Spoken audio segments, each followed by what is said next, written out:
თელავის რაიონის სოფელ კონდოლში მცხოვრებმა არჩილ ალადაშვილმა, რომელიც სტიქიის შედეგად დაზარალდა, კომპენსაციის სახით ბანკ ქართუდან 12 ლარი მიიღო. კომპენსაციების არასწორ განაწილებასთან დაკავშირებით პრეტენზიები აქვს სხვა დაზარალებულებსაც. სტიქიით დაზარალებულებზე კომპენსაციების გაცემა კახეთში 23 იანვრიდან დაიწყო. რეგიონული განვითარებისა და ინფრასტრუქტურის სამინისტროს ცნობით დაზარალებულთა სიაში სულ 29,000-მდე ბენეფიციარია. ავიღე 12 ლარი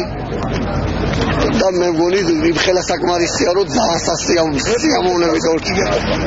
12 ლარი თუ დაევის საკმარისი არის არ ვიცი მართლა მეცინება უკვე ამ თავრობაზე მართლა მეცინება დედას კეთილი თავრობა შუაში არის ხალხი 17 მიასედი ვენახი მქონდა და დანარჩენი ადგილებიც მქონდა და რაც ჩამიწერეს პროცეს 12 ლარი მეტი არ გეკუთვნის სადაც გინდა იქ დავო სად ვიდაო პასუხს არავინ არ მოცემს არც გამგეობა მაძლევს და არც სოფლის გამგეობა და არც არავინ ვისთან ვიდაო თბილისში კიდე იმდენი მომწეს რომ ნამდვილად დამრჩება ფული ჩამოვიდე უკან არავით არ ყმაყოფილი არა ვარ დღეს თხილისა თხე მაქვს და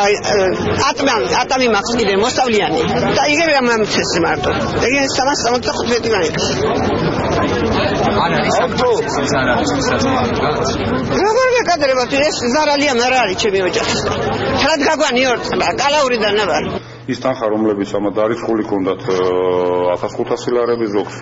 1000 ლარი ზოგს 500 ლარი ეს იყო ზუსტად ამ სოფლის მეურნეობის სავარგულების სარალის კომპენსაციის თანხები დღეს რომ ესაც დადგინდა რეალურად ზარალი ну რა თქმა უნდა ეს შესწავლა მოხდა ამ ყველა საკითხის დეტალურად რაოდენობა რაც მიეკუთვნა იმ პიროვნებას აღემატებოდა 1500 ლარს კონკრეტულ შემთხვევაში 12 ლარით და შესაბამისად ის 12500 ლარი გამოაკლეს ალბათ და დარჩა 12 ლარი ეს ჩვეულებრივი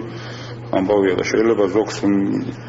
არც არაფერი არ შეხვდეს და ზოგმა პირიქით მიიღოს ის რაოდენობა, ვისაც თქვა 10000 იქნება, გამოაკლება 1500 ლარი და შესაბამისად მიიღებს 7500 ლარს.